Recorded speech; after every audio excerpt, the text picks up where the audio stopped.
10th class. आज हम chapter 2 संघर्षकालीन Bharat 1206 ईस्वी से 1757 ईस्वी तक का अध्ययन करेंगे। ठीक है, इसके पहले वाले चैप्टर में हमने स्वर्णिम भारत पढ़ा था। ठीक है, कि हमारे भारत को स्वर्णिम सोने की चिड़िया की उपाधि क्यों दी गई थी, क्योंकि उसमें बहुत महान व्यक्तियों का योगदान रहा था। आज हम पढ़ेंगे कि संघर्षकालीन भारत, कि हमारे भारत में किस तरह से संघर्ष हुए थे, जिसमें हमारे बहुत सारे वीरों ने उसमें योगदान लिया था। अब आज पढ़ेंगे भारत पर लगातार विदेशी आक्रांताओं का आक्रमण किया, कि भारत पे लगातार हमेशा अनेक विदेशी आक्रमणों से हमारी भारत वो हमेशा संघर्ष करता रहा। हमारे भारतीयों ने इन सभी का वीरतापूर्वक विरोध किया और अरबी और एवं मुस्लिम आक्रमणकारियों को हमारे यहाँ से पराजित कर बाहर की ओर भगा दिया। अमर खलीफा के समय 636 ईस्वी में अरबों द्वारा पहला समुद्री आक्रमण थाने पे हुआ था, कि अमर खलीफा के द्वारा समुद्री आक्रमण जो पहला था वो थाने पर हुआ था। किताब फतह उल बगदाद में उल्लेख है कि अरबों का ये अभियान सफल नहीं हो पाया था। फिर 1712 ईस्वी में मोहम्मद बिन कासिम व सिंध के राजा दाहिर के मध्य भयानक संघर्ष हुआ और बाबा दूरी ने लिखा कि महाभयंकर संघर्ष हुआ, ऐसा कभी भी नहीं सुना गया। मोहम्मद गजनी को कश्मीर के शाही शासक जयपाल आनंदपाल से भी कड़ा संघर्ष करना पड़ा था। जयपाल और इनके बारे में हमने इसके पहले वाले चैप्टर में पढ़ा था। मोहम्मद गौरी को पृथ्वीराज चौहान के हाथों कई बार पराजित होना पड़ा। कुछ परिस्थितियां ऐसी बनी कि 1206 ईस्वी तक भारत में मुस्लिम राज्य की शुरुआत होना स्टार्ट हो गया था, कि 1206 ईस्वी से हमारे भारत में मुस्लिमों का आगमन हो गया था और उन्होंने धीरे धीरे यहाँ पर अपना अधिकार जमाना शुरू कर दिया। इसके उपरांत भी भारतीयों द्वारा लगातार विदेशी शक्तियों के विरोध संघर्ष यहाँ पे जारी रहे और इन्हीं संघर्षों के बारे में हम इस स्वतंत्रता आंदोलन हमेशा ही चलता रहा। पहला आता है दिल्ली सल्तनत। दिल्ली सल्तनत का टाइम था 1206 से 525 ईस्वी तक। दिल्ली सल्तनत ने 1206 ईस्वी से 526 ईस्वी तक अपने भारत पर शासन किया था। यामिनी इलबरी गुलाम वंश कुतुबुन ऐबक, सबने नाम सुना है कुतुबुन ऐबक का राज्यारोहण 1206 में हुआ था। इसे लाख बख्श भी कहा जाता है। आपके क्वेश्चन अगर ये आ जाए कि लाख बख्श इसे कहा जाता है, तो कुतुबुन ऐबक को लाख बख्श भी कहा जाता है। इसकी राजधानी लाहौर थी। इसके दरबार में हसन निजामी का संरक्षण मिला था। कुतुब मीनार की पहली मंजिल का निर्माण कुतुबुन ऐबक के द्वारा करवाया गया और उसकी बाकी मंजिलों का निर्माण इल्तुतमिश के द्वारा करवाया गया। समकालीन इस्लामी साहित्य में ऐसा उल्लेख है कि सन 1210 ईस्वी में चौगान खेलते, इट मींस चौगान मींस जो अभी प्रेजेंट टाइम में पोलो गेम होता है ना, पोलो गेम जो घोड़े पे रख के पोलो से स्टिक से खेला जाता है, जब उस पे खेलते समय ये उसपे से गिरे तो उसकी मृत्यु हो गई थी। फिर नेक्स्ट आते हैं इल्तुतमिश। इल्तुतमिश ये ऐबक का दामाद था। इल्तुतमिश जो था वो कुतुबुन ऐबक का दामाद था एवं वहां का उत्तराधिकारी बना। इसे मुस्लिम साम्राज्य का वास्तविक संकट का जनक भी माना जाता है।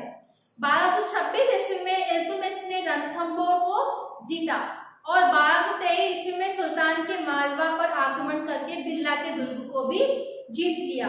ग्वालियर और जालौर पर भी इसका अधिकार हो गया था और ख्वारिज़म शाह के पुत्र मकबरनी की सहायता नहीं देकर इल्तुतमिश ने मंगोल चंगेज खान से दुश्मनी मोल नहीं ली, कि ख्वारिज़म के पुत्र जो थे मकबरनी की सहायता नहीं करना था इसको, क्योंकि इसको चंगेज खान से दुश्मनी को मोल नहीं लेना था। अब फिर आते हैं रजिया सुल्तान। इसी में थे कि रुकनुद्दीन फिरोज शाह की हत्या के बाद इल्तुतमिश की पुत्री रजिया सुल्तान वहां की अगली शासनकर्ता बनी। इल्तुतमिश ने रजिया को उत्तराधिकारी चुना। परंपरावादी और कट्टरवादी तुर्की अमीरों ने रजिया का विरोध किया, क्योंकि एक महिला शासन नहीं संभाल सकती, इसीलिए अंग्रेजों ने उसका विरोध किया। रजिया ने पर्दे को त्याग दिया और उसने पुरुषों के समान ही कपड़े धारण किए। उसने मलिक जलालुद्दीन याकूत और अमीर अखुर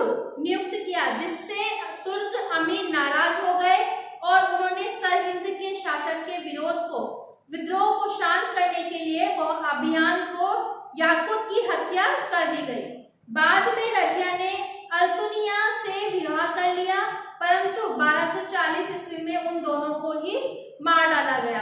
1240 से 42 तक बहरम शाह और 1242 से 1246 तक मसूद शाह, ये सभी अयोग्य शासक थे क्योंकि इनमें योग्यता नहीं थी। किनमें थी? बहरम शाह और मसूद शाह में।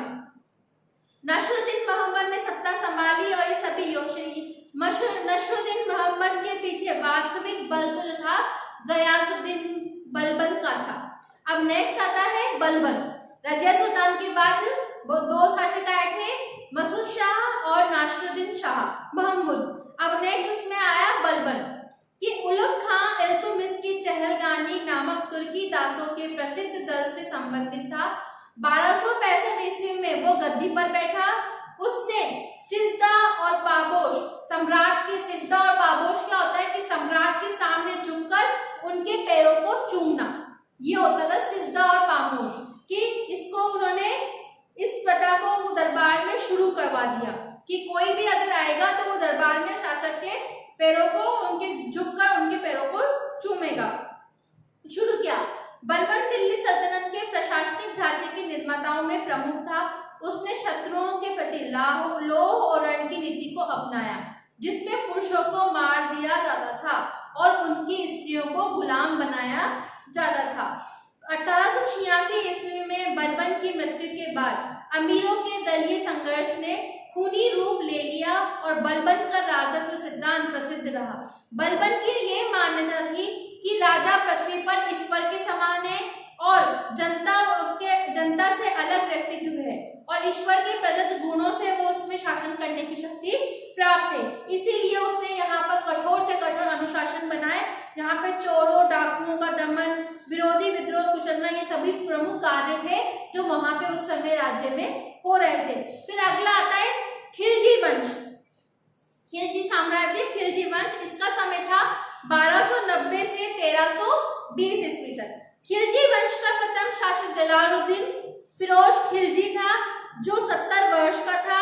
इसके भतीजे और दामाद अलाउद्दीन ने इलाहाबाद में उसका 1296 ईस्वी में धोखे से उसकी हत्या कर दी गई थी और वह स्वयं अलाउद्दीन खिलजी ने स्वयं उनको मारकर स्वयं उनकी गद्दी पर बैठ गया था। अपने 20 वर्षों के शासन में कुछ अपने सुधारों को लेकर अलाउद्दीन की चर्चा होती है। उसने सिक्कों पर अपना उल्लेख द्वितीय सिकंदर के रूप में करवाया। उसके शासन में कश्मीर, बंगाल शामिल थे और गुजरात के बघेला राजपूत राजा कर्णदेव के खिलाफ सैन्य अभियान भी किया। अलाउद्दीन ने 1301 ईस्वी में रणथंभौर और 1303 ईस्वी में चित्तौड़ पर आक्रमण कर लूटा। गुजरात के अभियान के दौरान उसे अपार धन संपदा प्राप्त हुई और एक सेना नायक मलिक काफूर का साथ भी मिला। इस मलिक काफूर की सहायता से अलाउद्दीन खिलजी दक्षिण भारत में प्रवेश कर चुका था। मलिक काफूर ने देवगिरी, होयसल राज्य, पांडे राज्य पर आक्रमण किए और अमीर खुसरो के अनुसार काफूर रामेश्वरम तक भी पहुंचा।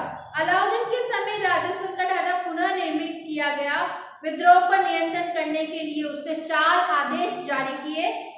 अमीर वर्ग की संपत्ति को जब्त करना और खालसा भूमि को कृषि योग्य बनाकर राजस्व में वृद्धि करना, दिल्ली में मद्य निषेध और गुप्तचर प्रणाली का गठन करना, अमीरों के परस्पर मेल मिलाप पर रोक लगाना, उनके खलीफा मान्यता देते हुए स्वयं ने यस्मीन उल खिलाफत नासिर अमीर उल मुनिकिन की उपाधि को धारण किया। खजाओ फतों में अमीर खुसरो ने अलाउद्दीन को विश्व सुल्तान और जनता का चरवाहा जैसी पदवियों से विभूषित किया। सुल्तान ने पुलिस, गुप्तचर, डाक पद्धति एवं प्रांतीय शासन के कई सुधार किए। उसने एक विशाल सेना के रखरखाव का आर्थिक सुधार किए कि हमारी सेना जो होती है उस सेना, क्योंकि हमारे जीत और हार हमारी सेना के ऊपर निर्भर करती है, तो उसने क्या किया, सेना पे आर्थिक सुधार उसने और अधिक अच्छा बनाया।